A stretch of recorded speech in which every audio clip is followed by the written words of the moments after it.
Well, day one in the books here on a little vacation, McDonald family. So some of you still saying, "Where'd you go to? What are you up to?" So every year I try to get away with my family best we can. Even James, we took James this time. We tried to get away and have some fun, and certainly had a lot of fun today. Six horses on the go yesterday. I didn't really have a lot of time to talk about those horses. A little late start this morning, and as you can see, I got a little bit of sun, on. So. We're all going out to have a little bite to eat. I don't know why this thing is sliding, but it's annoying me. We're all going out to have a little bite to eat, and I thought I'd bring you guys a little recap of what took place yesterday, what's on the go tonight, and what's coming up, if there's anything startling coming up. Nothing really on the horizon as far as buying horses. There isn't a whole lot of horses out there that I'm looking to acquire. I didn't find anything. I found one tomorrow, maybe. But what? I found one tomorrow that was interesting. And our horses continue to race pretty good on the track. Now we had Kenobi qualifying yesterday. He didn't get into Meadows this week, but we do have him in. I see he's in the first race on Wednesday of next week.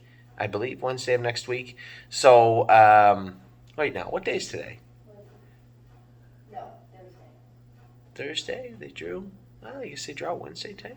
I know that Tim said he's in. So Kenobi is in to go. Jason was happy with his qualifier. Somebody said, "Well, why did he get away so far back?" And why did he get beat by so many? Well, first off, he was in Pacers. Secondly, it's just a qualifier, and we wanted to tighten him up and make sure he's ready to go for next week's race. So happy with Jason. Said he was happy with him and the way he went. So I'm happy if Jason's happy. Earlier on, we had Delicious Stone race also. Although he was a beaten fifth, he did race well, and those are some good horses. And this encapsulates the problem I have with the middle condition classes. Here's a horse who goes out and trots in 55-2, somewhere around there, and has to race against the likes of Joey and Guido D. Those are two horses that have raced in the Open. Like I raced against those horses with Stay Close, with Kings County, and now you're in against Delicious Stone. We got to find a way to find a consistent class for him. I believe I talked to Lauren, and I think he can race in the amateurs next Sunday. So just looking for a way to springboard this guy forward, right? How do we get him advancing? I know he has talent. That's already documented. The horse got a mark of 52, 53. He hasn't done that much for us, but it just seems like he's always one step forward, two step back, right? With the classes or sickness or not getting in. So let's find a way to get him moving forward consistently, and that's the plan for Delicious Stone. I mean, we have options. We don't have that many horses in Ontario, and the horses that race for a purse of less than whatever. If that's consistently going, we can slide him over there for 2, 3, 4 starts also, and move him around in a much more fluid way than we're even used to doing right now. And that's an option, but I think it will start with the amateur races next week, and Lauren can drive him. She's already driven him and got along very, very well with him. So I think that's a good plan for him. Now, that was Delicious Stone. We also had Commando Tom. I thought Commando Tom raced really well. Posted, I didn't know what would happen. I know I felt terrible, putting Jason on the spot like that. It's a lot of stress. He comes in every day. He works with us. He knows we're going to tease him if he doesn't do good. He draws the 8-hole and drives the horse perfectly. Jason Merriman did a wonderful job yesterday, and Commando Tom looks like he's all right. It looks like he's good. That's a big mile out of that horse. Draw 4 or 5 and let him rattle. I think we're going to have some fun with old Commando Tom next week. Now, Walter's Keepsake, I did want to get the hobbles on him, and that's part and parcel of what you saw yesterday. That break for no particular reason, seemingly no reason, but there is a reason. He's got a real dirty quarter crack right hind. We did get it's right here on the back, on his right hind foot at the back. Right here, it goes up into his hairline. So it had been bleeding for a week or so under heavy pressure, not under jogging, but under heavy pressure. So there was still pressure on it, and it still hurt quite a bit. So we put a window bar on him, so it stops here and goes across, takes the pressure off that back corner of the foot. But it was quite sore last night after the race, I guess. So irregardless, he's going to end up in Pennsylvania racing. We're going to just put the hobbles on him and race him, and we have to work on that foot. So that it might sound horrid, but it's not. It's a sore foot that has a pressure point of a quarter crack, and we can work on that. Tim's Blacksmith can work on that. Tim's crew can work on that also. We'll get Walter's Keepsake in a much more comfortable position. I think Chris had the right frame of mind with him, but it didn't work out the best. It didn't work out the best for him last night making a break. So an odd break, I guess, from Walter's keepsake. We will get the hobbles on him and race him in Pennsylvania next week. What a mission. I thought raced great from post 7.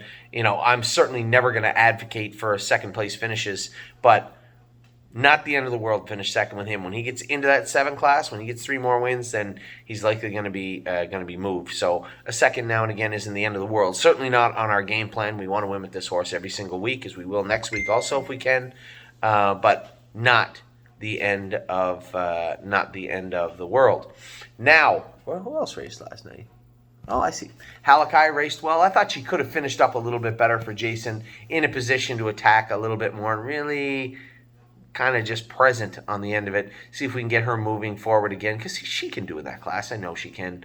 I saw Zet picked her off the wire for second yesterday, but we thought we were just scratching the surface with this filly. But again, in that trade we made for Crantini, I think she was a pivotal part of that trade, and it worked out well for us. Lindy's Landing, what are you going to say? He got burned up pretty good last night.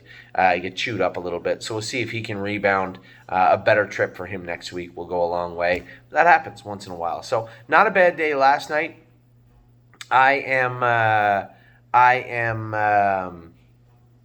interested to see how one Electric Line does tonight, but really gonna be tuned in to watch Collector race.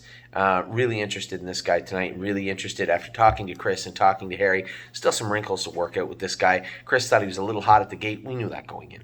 So he had suggested some gear. And as I said to Harry, I'm not going to overrule Chris. This isn't up to me to overrule. 1, you're training him, and 2, he's driving him. So whatever you guys come up with that you're comfortable with, then I'm perfectly fine with. So I think that's where we're at right now with Collector tonight. So I think all of us will be tuned in watching him go. So off to a pretty decent start of the week. Happy to see all the regular faces back into go Monday night. I see All Gas No Brakes is in, and White Tiger is in. Who else is in, Abe? Locatelli is in. Carter Michael Dio is in. Correct. So a pretty good night coming up. We got Patrick DePrana on the move this week to race. Not on the move. He's in to go to race this week. We'll also have Greatest Ending is going to be racing again this week. A lot of new fresh faces coming in this week. So I'm having a great time. It's day 1. I'm heading out to dinner now with Fred, Big Fred, and Gail, and James, and Curtis, and everybody that's here with us. It should be a nice dinner and a nice rest of the week. So I hope you guys are having a wonderful week wherever you are, and tune in. Very interested to see how Collector particularly does tonight. Good luck with Electric Line also, all my partners on him. We'll see how it works out. Take care.